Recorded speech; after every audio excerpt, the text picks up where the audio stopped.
संसद का पहला टेस्ट नरेंद्र मोदी ध्वनिमत से जीत चुके हैं और राहुल गांधी इस बार फिर अपनी बाजी हार गए हैं, क्योंकि जिस ओम बिरला के खिलाफ इंडिया गठबंधन ने के सुरेश को स्पीकर पद का प्रत्याशी बनाया था, वो बिना वोटिंग के ही हार गए। लेकिन सदन से सुकून देने वाली तस्वीर भी आई है, जब पीएम मोदी और नेता विपक्ष राहुल गांधी ओम बिरला को आसन तक लेकर पहुंचे और दोनों नेताओं ने हाथ भी मिलाया। आपको एक रिपोर्ट दिखाते हैं और आखिर क्या कहती है ये केमिस्ट्री, ये आपको समझना है।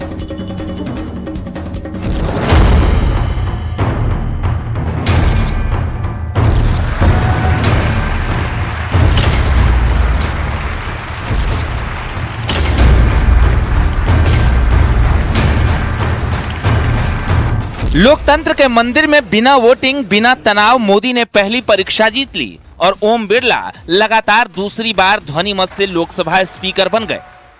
Those in favor में से aye, those against में से no. I think the ayes have it. The ayes have it.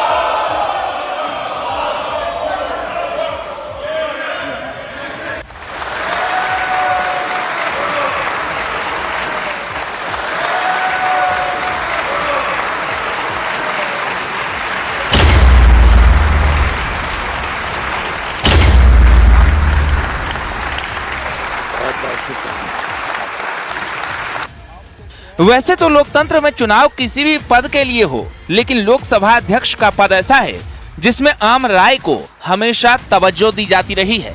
वजह यह है कि सदन के सुचारू संचालन के लिए अध्यक्ष को दोनों पक्षों का सहयोग चाहिए होता है। तभी तो जब पीएम मोदी ने ओम बिरला को लोकसभा स्पीकर बनने पर बधाई दी, तो लोकसभा में नेता विपक्ष राहुल गांधी ने स्पीकर निर्वाचित होने पर ओम बिरला को बधाई देते हुए कहा, विपक्ष सरकार के साथ सहयोग करना चाहता है। अमृत काल के इस महत्वपूर्ण कालखंड में दूसरी बार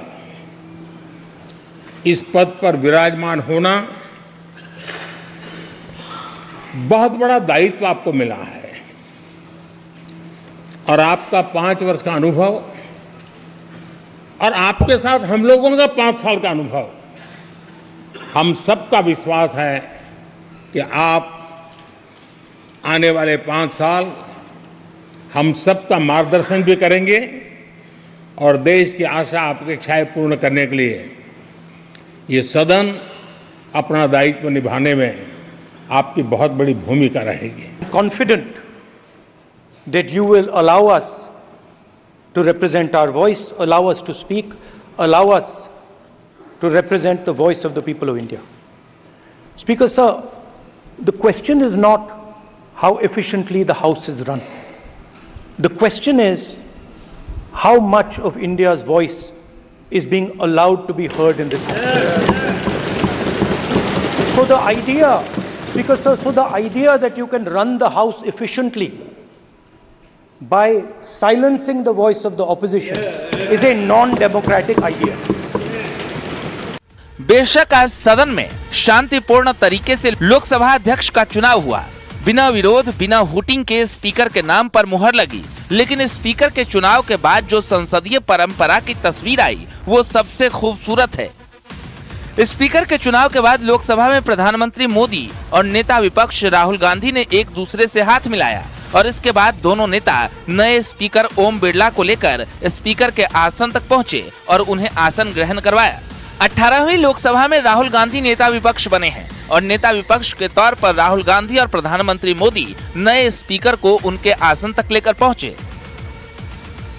हालांकि ओम बिरला दोबारा लोकसभा स्पीकर चुन लिए गए हों, लेकिन ओवैसी ने एक बार फिर डिप्टी स्पीकर की मांग उठा दी। उन्होंने कहा, इस हाउस का कैरेक्टर बदल चुका है, अब बीजेपी स्टीम रोल नहीं कर पाएगी। उम्मीद है कि सरकार डिप्टी स्पीकर बनाकर आपका बोझ कम करेगी। मुझे यकीन है कि आप वहां पर बैठे हैं तो यह ऐवान एक कीमती हीरे की तरह न सिर्फ इस मुल्क की आवाम में, दुनिया में चमकेगा और आपके बोझ को यह सरकार कम करेगी डिप्टी स्पीकर बनाकर। इतना बोझ आप पर नहीं डालना चाहिए। मैं मुबारकबाद देता हूं सर आपको, मैं मुबारकबाद देता हूं कि आप छोटी पार्टियों पर, यह ऐवान अपोजिशन और छोटी पार्टियों का भी है, हमको आप आवाज का मौका देंगे। इस हाउस का कैरेक्टर बदल चुका है सर, इस हाउस का कैरेक्टर बदल चुका है। अब बीजेपी स्टीम रोल नहीं कर पाएगी। हम आपसे मुबारकबाद देते हैं। खैर, जिस चुनाव और तनाव की उम्मीद थी वो खत्म हो चुकी है और ओम बिरला एक बार फिर लोकसभा के स्पीकर चुन लिए गए हैं। हालांकि जिस तरह विपक्ष ने तारीफ और तंज से ओम बिरला का स्वागत किया, इसकी तस्वीर आने वाले दिनों में देखने को मिल सकती है। Bureau report, news 18।